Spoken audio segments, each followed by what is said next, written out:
Pues hola a todos y bienvenidos nuevamente a nuestros Utópicos Webinars, los cuales tienen como principal objetivo mejorar las habilidades de los devs de Latinoamérica y mantenerlos actualizados. Porque al final si estamos más actualizados y mejoramos continuamente nuestras habilidades, creamos más y mejor tecnología, lo cual nos beneficia a todos. Nuestra misión en Utópico es mantener actualizados a los desarrolladores de Latinoamérica y conectarlos con las mejores empresas y oportunidades interesantes. Porque creemos firmemente que en nuestra región hay muchísimo talento, al final lo que buscamos es que el mejor talento esté donde tiene que estar y que ustedes puedan trabajar en la empresa que quieran, que les guste y donde más aporten valor. Además de poder ir feliz a trabajar. Ahí tengo unos minutos, les voy a mandar por aquí por el chat el link a nuestra página web donde nos pueden encontrar, ver los talleres que vienen y también a nuestras redes sociales. Y sin más, vamos a dar inicio con el taller del día de hoy con Martín Manríquez León, Software Developer Engineer, ingeniero de software apasionado por la ciencia y la tecnología, especialmente la ciencia de datos y la astronomía. Ha trabajado en proyectos de análisis de datos, biométrica y actualmente es co-desarrollador y líder en Facebook Developer Circle y miembro activo de varios programas de grupos de desarrolladores de Google como GDG. Sin más, vamos a dar inicio al webinar del día de hoy y cuando estés listo, Martín, me avisas y comenzamos.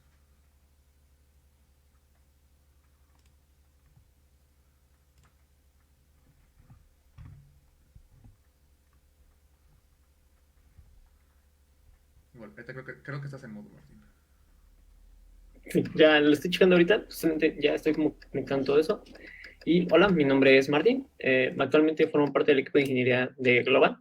Y pues nada, saludos. En esta ocasión vamos a hablar de muchas cosas relacionadas con JavaScript y ciencia de datos.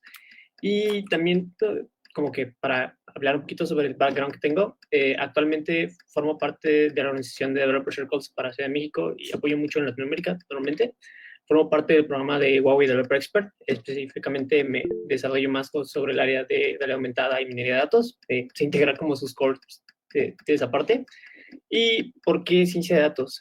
Actualmente estoy estudiando un micromáster en el MIT, basado sobre todo en la implementación de ciencia de datos para ciencias sociales, lo cual es súper interesante y pues me llena bastante. Es como bien chido y bien interesante.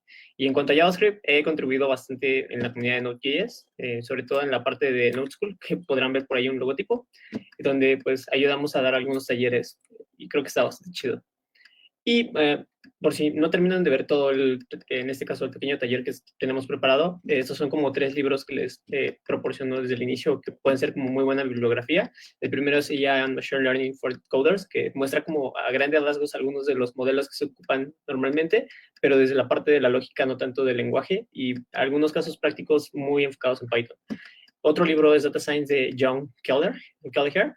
Este también es como un libro de base. Cuando entramos en el curso de fundamentos de Data Science, justamente fue como el libro que nos recomendaban y de hecho tengo una copia chiquita así de ese libro porque está muy bueno y habla más de los conceptos teóricos que hay que tener en cuenta para desarrollar un buen proyecto de Data Science. Y finalmente, otro libro que también forma parte del editorial de MidPress es el de Fundamentos de Redes Neuronales, Sistemas Difusos y Ingeniería del Conocimiento de Nikola Kazakov, que es un libro muy, muy bueno que aborda como muchos temas bastante difíciles de abordar con pura lógica y sobre todo ve lenguajes como lo puede ser Fortran, Prolog y un poquito de Python por ahí. Sobre todo está muy cool para desarrollar una lógica basada más hacia el desarrollo de modelos. Y bueno, arrancando totalmente de esto, me gusta como seguir mucho este juego como de que sean métricas muy al modo de juegos, de rol o cosas por el estilo. Entonces lo vamos a trabajar como si fuera un juego. En la primera sección del juego nosotros vamos a abordar por qué JavaScript podría funcionar para ciencia de datos y en la segunda sección veremos cómo es que nosotros podemos trabajar ciencia de datos con JavaScript y finalmente tendremos como una sección para poder poner manos a la obra.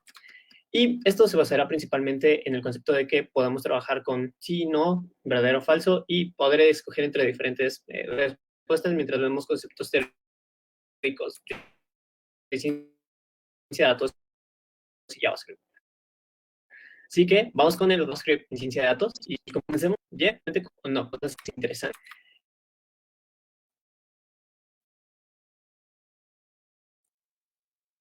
JavaScript ha tenido un desarrollo brutal durante los últimos años y hemos tenido casi toda esta capa de abstracción en la cual JavaScript se ha desarrollado con una parte con lo que es la CPU, la GPU y la TPU, que son 3 tipos de memorias de procesamiento y de análisis de datos que nos pueden servir sobre todo para trabajar temas de data science, temas de realidad aumentada, temas de realidad virtual. Y por otra parte también tenemos WebAssembly, que nos permite correr como si fuera en una segunda capa, cosas de JavaScript sobre procesos que están en C, C++ y Rust. Entonces le da muchísimo poder a lo que son las ejecuciones, que normalmente y anteriormente se decía que JavaScript era un lenguaje lento en comparación a Python, porque Python en este caso trabaja directamente con cosas más de lo que es el hardware. Y justamente hay una versión de Python que veremos un poco más adelante, que es GPython, que trabaja directamente con C, pero tiene algunas limitaciones.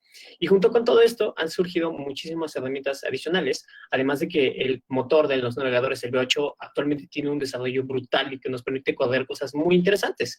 Entre ellas tenemos desarrollos como la librería de P5.js, que es como directamente muy relacionada a lo que es processing, si nos permite hacer procesamiento.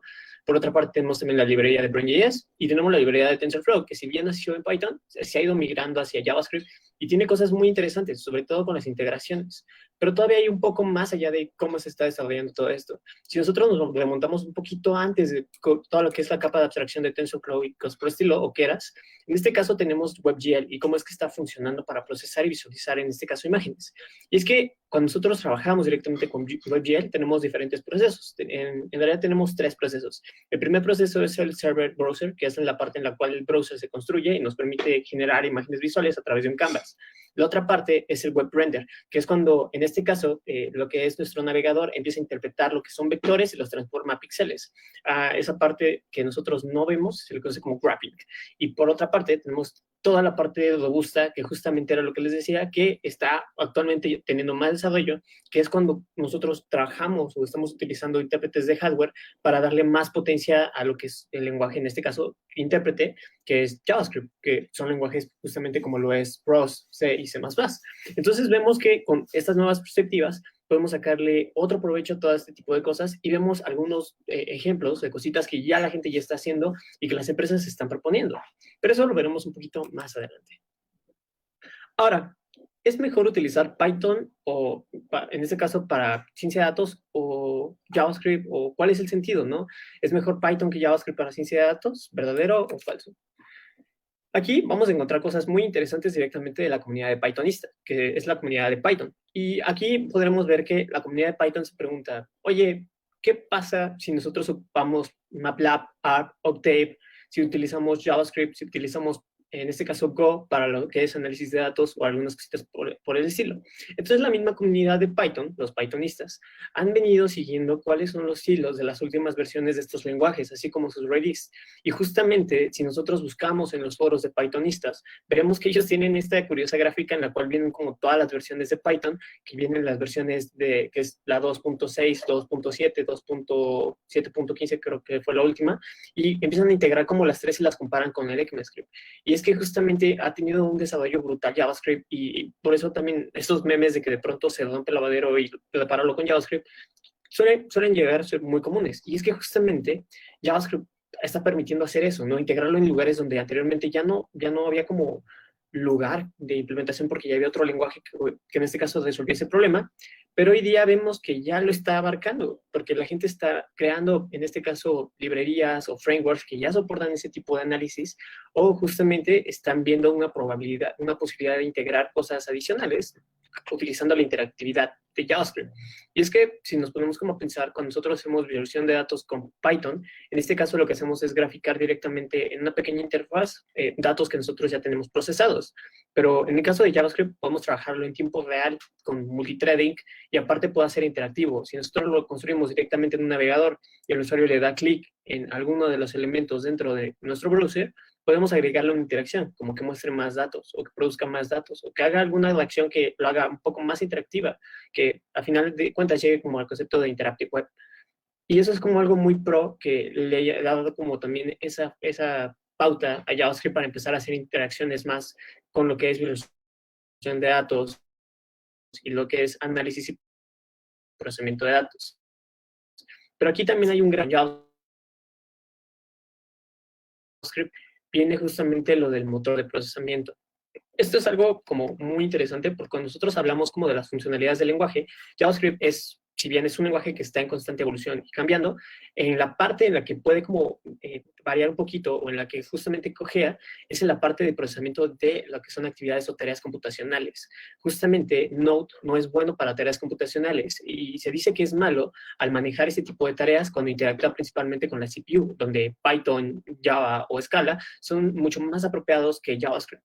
En este caso, por ejemplo, podemos consultar un proyecto llamado Napa.js, que es de Microsoft y que ayuda a que el tiempo de ejecución de JavaScript con multiprocesos se pueda completar mucho mejor con Node.js. Y es como una alternativa a justamente ese gran problema, que nosotros tenemos como, no tenemos el control directamente de estos procesos cuando nosotros trabajamos con nuestra computadora, como lo podríamos hacer con Python, que en este caso, como les comentaba un inicio, hay ciertas implementaciones de Python, como CPython, que bloquean ciertas interacciones y nos permiten trabajar mejor los procesos computacionales. Pero, sin embargo, viene un gran problema, el multihilo. Y dentro de lo que es el multihilo, Python justamente cogió un poco y para solucionar como esa parte de ahí, justamente igual, la comunidad de Python desarrolló librerías adicionales como GIL, que nos permite regular en este caso operaciones de entrada y salida para ejecutar o emular lo que son los múltiples procesos. También hay un modelo al que se le conoce como modelo de actores, que es propio de la comunidad de Pythonista, donde ellos generan un elemento, que en este caso es un elemento genérico, es un actor, que interpreta diferentes acciones en diferentes actores, y a través de esto ellos pueden como simular el multithreading, que es un concepto muy interesante que lo llegamos a ver como de una manera indirecta cuando trabajamos algunas cosas, pero es muy interesante. Y principalmente ahí podemos encontrar como los campos de acción de JavaScript y las limitantes. Aunque igual la limitante no puede, bueno, se rompe bastante con algunas librerías. Por ejemplo, con el caso de TensorFlow, si bien los tensores no son propios de JavaScript, justamente la librería de TensorFlow.js lo que busca es que nosotros podamos construir modelos tanto en Python como en JavaScript y sean interpretables. Y en este caso los podemos exportar de Python hacia JavaScript e interpretarlos a través de un unificado. Es como si tuviéramos un zip. Tú generas tu zip en una Windows, se lo compartes a tu compañero en una Macintosh y lo puedes abrir, lo puedes leer. Es algo muy similar a lo que se está buscando actualmente. Y bueno, hasta esta parte de aquí vimos un poco de contexto sobre cómo es que JavaScript funciona para la parte de ciencia de datos y empezaremos a ahondar un poquito más sobre el trabajar con lo que es Data Science con JavaScript. Y para esto cambiaremos un poco la temática, ¿no? Ahora vamos a hacerlo con múltiples selecciones y vamos a, en este caso, tomar en cuenta algunos principales factores a tomar en cuenta cuando trabajamos en un proyecto de datos con JavaScript. Y bueno, de aquí vamos a seleccionar cuáles podrían ser las respuestas correctas. Respuesta A, funcionalidad y multithreading. Respuesta B, productividad y costo. Respuesta C, visualización e interactividad. Respuesta D, integración y mantenimiento. Vamos a abarcar como de poco a poco, vamos a hablar con cada una de estas. En cuanto a funcionalidad y multithreading, es muy similar a lo que ya habíamos visto cuando lo comparábamos con Python. Si bien en cuanto a funcionalidad el lenguaje se mantiene muy al día, podemos encontrar que hay ciertas limitaciones con lo que son las librerías. Librerías que ya habían sido nativas para Python, como lo pueden ser TensorFlow o Keras, o lo que es el Deep Learning Kit. En este caso, para JavaScript son librerías muy modernas. Y si bien la curva de aprendizaje de JavaScript ayuda como muchísimo a que podamos encontrar desarrolladores que puedan comenzar a desarrollar cosas con esto, en este caso las librerías son un limitante porque no están totalmente consagradas como ya lo están algunas librerías en Python, donde de pronto llegamos y queremos reconocer imágenes y vamos y instalamos una librería y ya nos lo da, o vamos y en este caso instalamos una paquetería muy en específico y ya nos ayuda como a optimizar nuestras tareas y ya están como soportadas por comunidad que lleva como 10, 20 años dándole soporte, a de pronto una librería que acaba de nacer hace apenas 2 años, 1 año, y la comunidad todavía está adoptándole o está agregando nuevas cosas porque no es todavía como compatible al 100%. Ese es uno de los grandes problemas o limitantes que podemos llegarnos a encontrar con el caso de JavaScript. Hace no mucho, por ejemplo, teníamos un nuevo framework o librería que se llamaba Famous, que justamente un problema es que como era muy nuevo, no todos lo están ocupando. Y al final del día, hacer un proyecto 100% utilizando ese tipo de librerías o frameworks era muy riesgoso porque si no tenía mucho uso y no tenía mucho mantenimiento y quedaba de lado rápidamente, pues el problema es que el proyecto quedaba como un poco de porque tendrían que buscarse nuevas soluciones que se adaptaran justamente a lo que ya se tenía o de utilizar o cambiar directamente lo que ya se hizo. Por el multithreading tenemos lo que es el Event Loop y tenemos también el Call Stack para manejar nuestras tareas, pero a un gran costo. En este caso, JavaScript es relativamente lento en cuanto a tareas computacionales. Si nosotros trabajamos con volúmenes pequeños de datos, no son visibles, pero ya cuando trabajamos con millones de datos, limpiando millones de datos, está como bastante complicado. Se llega como a tardar más de lo que debería. Y en algunos casos, inclusive, crashea. Si nosotros no hacemos bien una arquitectura y dejamos eso totalmente del lado del cliente, que no debería de ser así, el lado del cliente se lleva a caer, porque en este caso no tiene la capacidad de procesamiento necesaria como para soportar tales cantidades de datos. Y eso principalmente nos llegó a pasar una vez porque estábamos en el navegador, hicimos la petición, traímos un buen de datos y no alcanzábamos a procesar todos los datos para poderlos pintar, que era como un problema desde la parte de diseño. En cuanto a la parte de productividad, que está justamente en la parte B, lo que es productividad y costos, podemos encontrar cosas muy interesantes. En este caso, en la parte de JavaScript, JavaScript es bueno para hacer tareas computacionales, como ya lo habíamos comentado, pero Python es excelente para todo lo que son las tareas de GPU. En este caso, las respuestas que están centradas sobre todo con las respuestas de aprendizaje automático son sobre todo como donde se encuentra el mayor nicho de acción.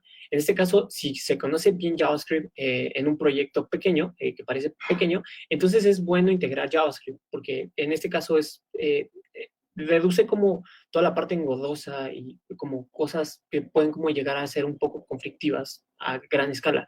Pero en proyectos un poco más grandes llega a ser bastante talachudo debido a que nosotros no tenemos tantas librerías o no tenemos tanta documentación para hacer minería de datos o análisis de datos o limpieza de datos como sí ya lo hay para Python, para lo que hay R o para MATLAB en algunos casos. En ese caso, sí es preferible que en algunos equipos de ingeniería o de desarrollo principalmente opten más por Python, que tiene una buena capacitación, en este caso, tiene una buena capacidad de incorporar para realizar tareas un poco más intensivas, como lo puede ser el análisis de datos, la limpieza de datos o, en este caso, igual visualización de datos. Pero no quiere decir que en este caso tengamos que irnos por uno o por el otro, sino son como un conjunto de matices. Ahora, probablemente tomará más tiempo para resolver problemas con JavaScript que con Python o R, porque Python y R tienen un ecosistema extenso lleno de contenido rico. Y es justamente lo que les decía, hay más contenido y más guías disponibles para casi cualquier proyecto de ciencia de datos en cuanto a Python que por R, pero para JavaScript ya también la comunidad está creando bastantes cosas muy interesantes. Y en cuanto a la parte de los costos, los desarrolladores de JavaScript y los desarrolladores de Python están atentos justamente todo el tiempo a la situación de los lenguajes y el desarrollo en paralelo de los frameworks que nacen y las librerías. Ambos idiomas son muy populares, el costo de producción es prácticamente el mismo. Python ya tiene muchas librerías, mientras que las librerías de JavaScript aún tienen aún tienen a no funcionar a corto plazo, o algunas todavía falta un largo plazo para que sean un poco más estables y puedan competir directamente con las librerías que ya están en Python. El costo de producción de cualquier proyecto de ciencia de datos disminuye debido a que los paquetes disponibles de Python son mayores, mientras que los recursos para ciencia de datos que se tienen en JavaScript todavía son muy limitantes a día de hoy. Por otra parte, ahora pasando como al punto C, la parte de las visualizaciones y lo que es la interactividad. Justamente JavaScript nace interactivo. Nosotros podemos hacer acciones y podemos cachar eventos y crear triggers y crear funciones que activen ciertas actividades y que sean interactivas directamente con el usuario. Y en cuanto hablando a la parte de visualización, JavaScript está enriquecido por muchísimas librerías que ayudan en la visualización de datos, como lo es P3.js, HighCharts, Chart.js y muchas otras, como lo pueden ser las que explotan justamente recursos como de realidad virtual, como lo puede ser Frames. En este caso, hay muchas más que están vinculadas a creación visual para JavaScript que para Python. Y al momento de extraer, transformar y cargar, como lo puede ser un ETL es un proceso copia de datos, en este caso de una fuente de un sistema. Nosotros necesitaríamos 3 pasos para poder extraerlos, que en este caso es la selección, la limpieza y la exportación de los datos, o en este caso la transformación para poderlos mostrar. Y justamente estos procesos de carga sí son justamente como adaptables directamente con JavaScript, como que es una forma muy sencilla de poderlos hacer. Inclusive en algunos casos, si nosotros podemos desarrollar una API, nosotros podemos hacer peticiones, hacer inyección de dependencias y generar animaciones en tiempo real, visualizaciones con los cuales el usuario puede interactuar, que si está rellenando una encuesta vaya viendo cómo se va comportando cierta gráfica o en este caso cierta que ya lo están integrando, son sobre todo periódicos, que veremos un poquito más adelante en qué lo están integrando y cómo lo están integrando. Mientras que en Python, aunque siempre ha sido el héroe de los trabajos para el análisis de datos, en este caso, para la visualización, tiene librerías como lo puede ser Matplotlib, Seaborn, ggplot o Cohen. También tiene una que se llama Pygal, pero sin embargo, las librerías no tienen tanta interacción o terminan siendo como un poco más planas en cuanto a cómo se ven comparadas contra JavaScript. En este caso, yo lo definiría como que las librerías de visualización de datos terminan siendo un poco más aburridas y necesitan muchísimas más mejoras que las que ya cuenta JavaScript.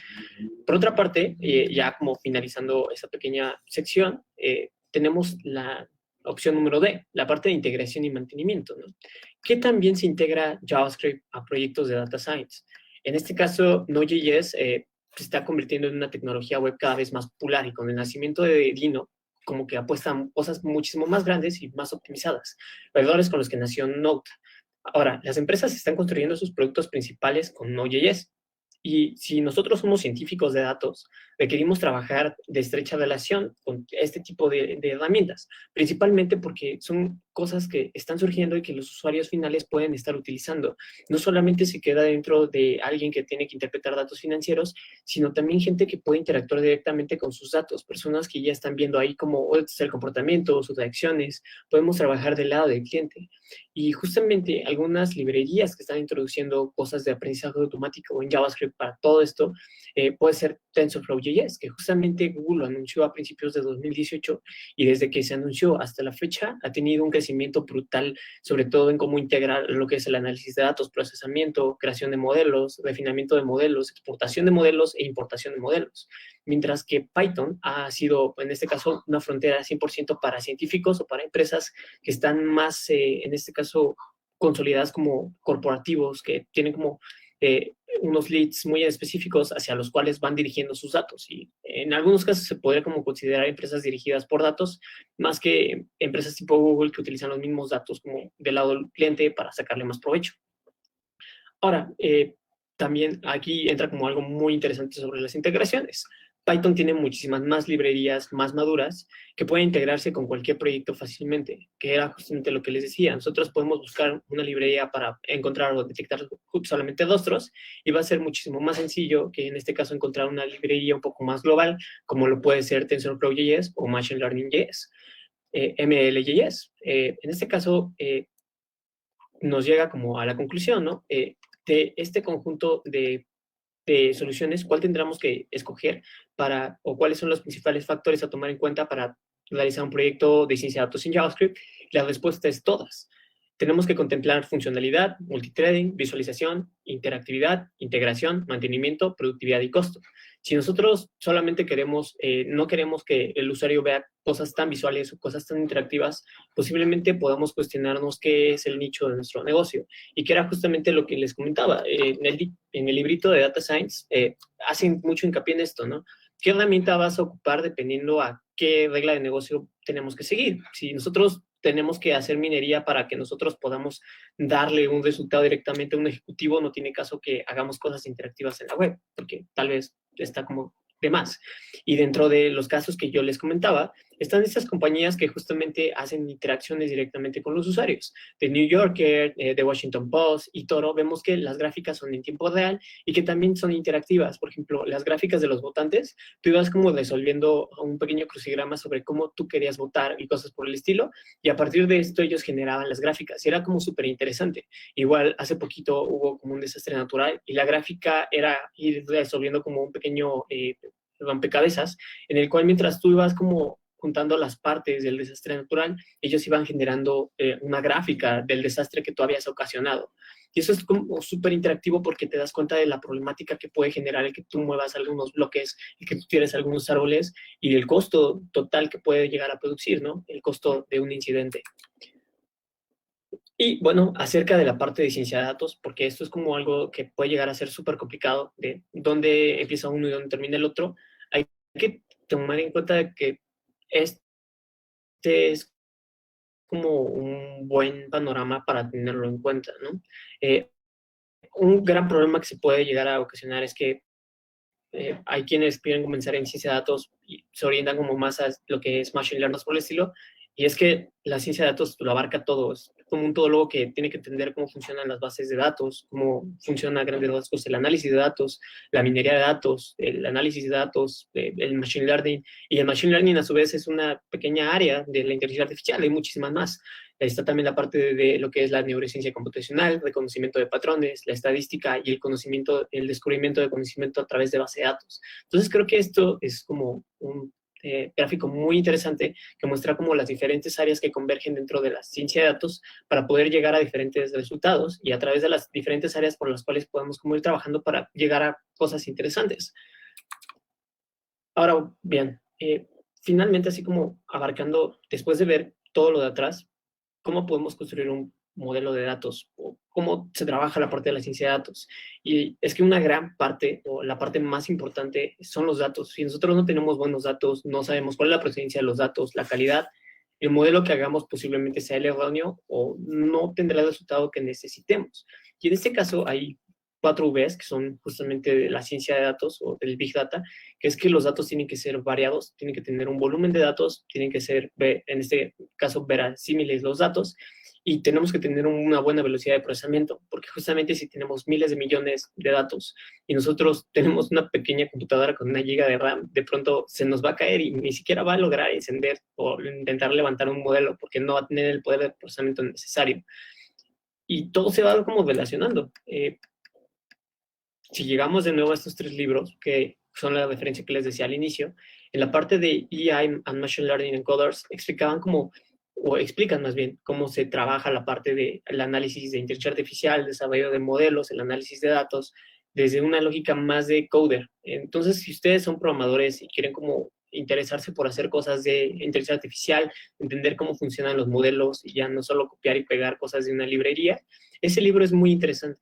Por otra parte, si ya se quieren como focalizar más hacia el área de ciencia de datos, el libro de Data Science de John Kelleher es muy interesante porque justamente habla como de esos puntos más de lógica de negocio en los cuales tenemos que hacer hincapié para poder entender todo lo demás. Y a partir de eso empieza como a desarrollar problemas lógicos, problemas y tareas como de casos aplicativos, en el cual va orientado un poco más hacia la estadística, hacia la parte matemática, hacia la parte lógica. Y finalmente, el libro de Foundations of Neural Networks, Systems and Knowledge Engineering, es como la santa biblia de la inteligencia artificial. La verdad es que es súper padrísimo. Es un libro muy pragmático sobre cómo desarrollar diferentes modelos de inteligencia artificial a través de analizar datos, cómo recolectar datos, cómo procesar datos, cómo alimentar datos, cómo generar datos a través de analizar más datos. Entonces, es un libro como muy interesante porque muestra como toda la parte del background duro, la parte de las hard skills, la parte de las matemáticas, la parte de la lógica y no tanto la parte de programación, porque cuando vemos como el tipo de programación que viene, como les comentaba, viene mucho Fortran y viene mucho Prolog, entonces como que choquea muchísimo con muchas cosas que de pronto no vemos en JavaScript. Y, por ejemplo, lo que es lógica proposicional, me cuesta muchísimo trabajo entenderlo porque es como hacer un enunciado de lógica que se basa como en reglas. Y lo más parecido en JavaScript es crear como algo de funciones de primer orden, que es de programación funcional, y tampoco como que todos lo manejan.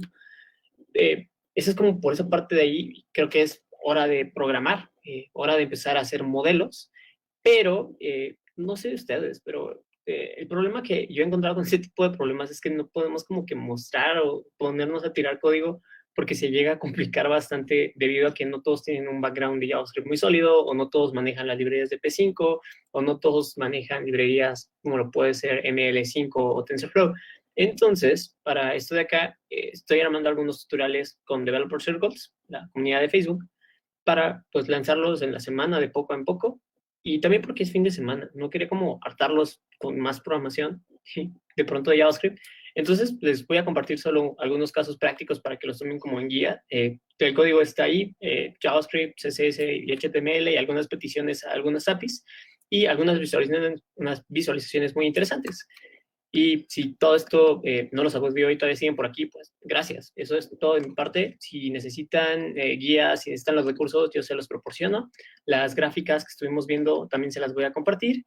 Y también, no sé, tengo unos cursos que nos compartieron en Google, entonces también se los puedo pasar por aquí o en los comentarios. Y finalmente les comparto los ejemplos que le cargan.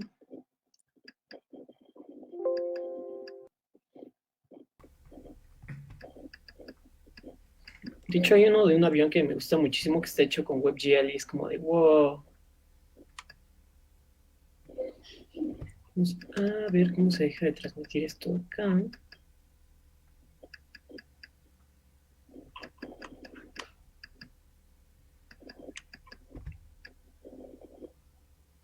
Ok. Una ventana. Aquí está esta cosa.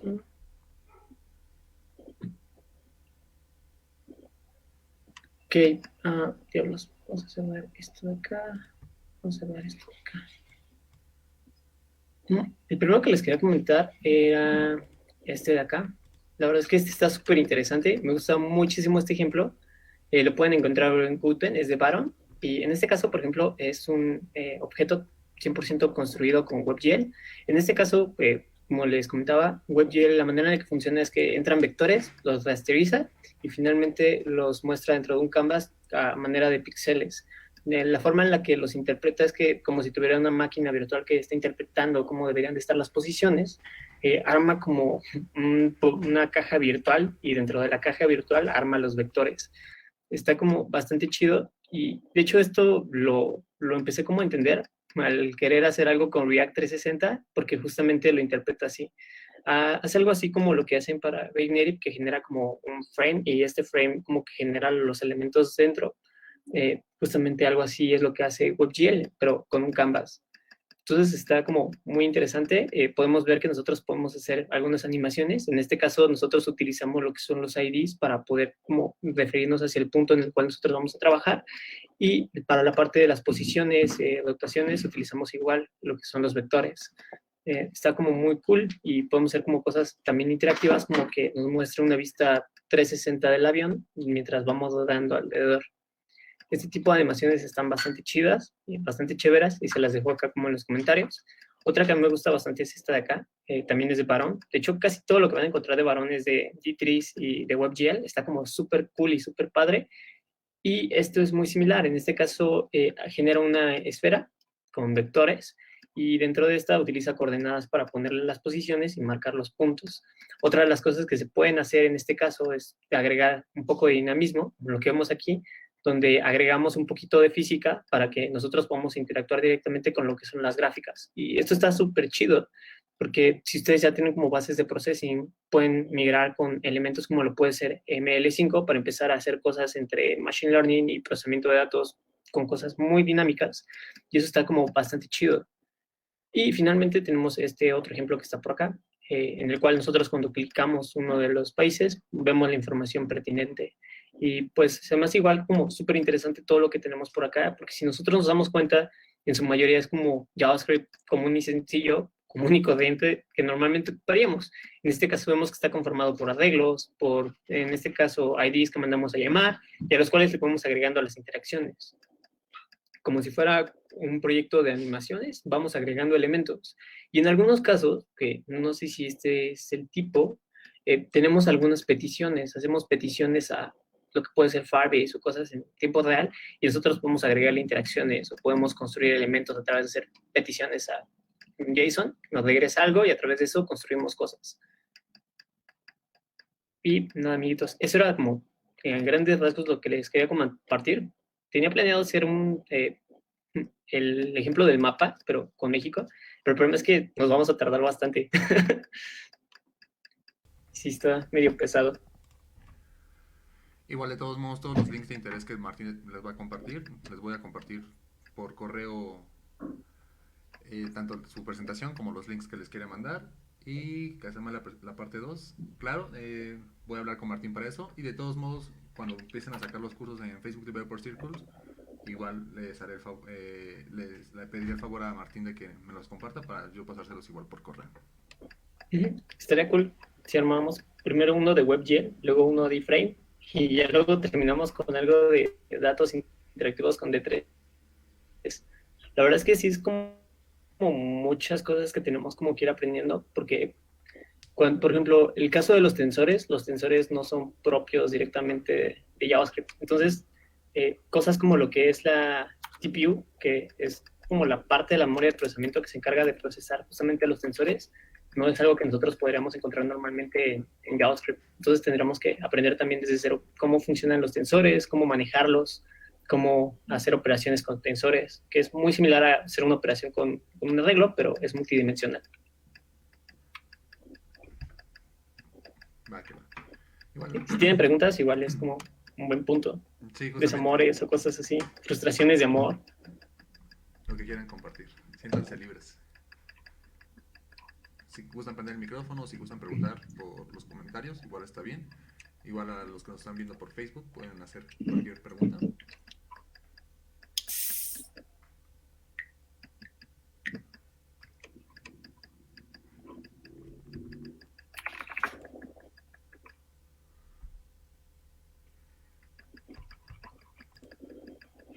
Va que va. Solo tenemos comentarios que les encantó mucho tu webinar. Preguntas creo que por ahorita no hay. Pero está genial. Este webinar también está siendo grabado. Lo van a poder encontrar tanto en nuestra página de Facebook como en el canal de YouTube. Y pues vayan a seguir a Martín en sus redes sociales y a Facebook Developer Circle, que Martín está bastante activo por allá. ¿Me dejas compartir tantito pantalla, Martín? No, no estoy compartiendo pantalla. Sí, ya vi. ¿Qué? Voy.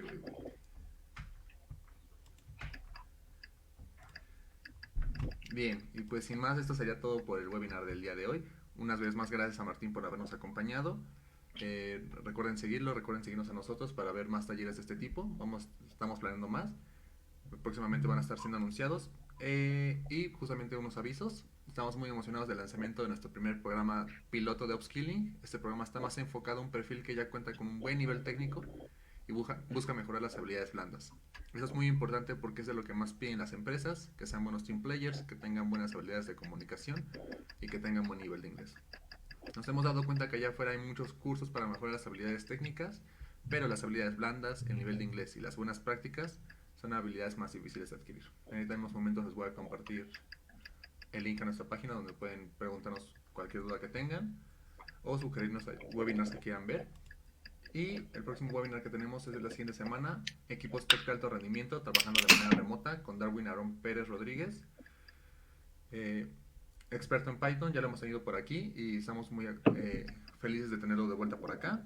No se lo pueden perder, igual en la página lo pueden encontrar. Y pues sin más les dejo nuestras redes sociales donde nos pueden encontrar. Y les agradezco por haber estado aquí, a Martín y a los que nos estuvieron acompañando a lo largo del webinar. Nos vemos en el siguiente.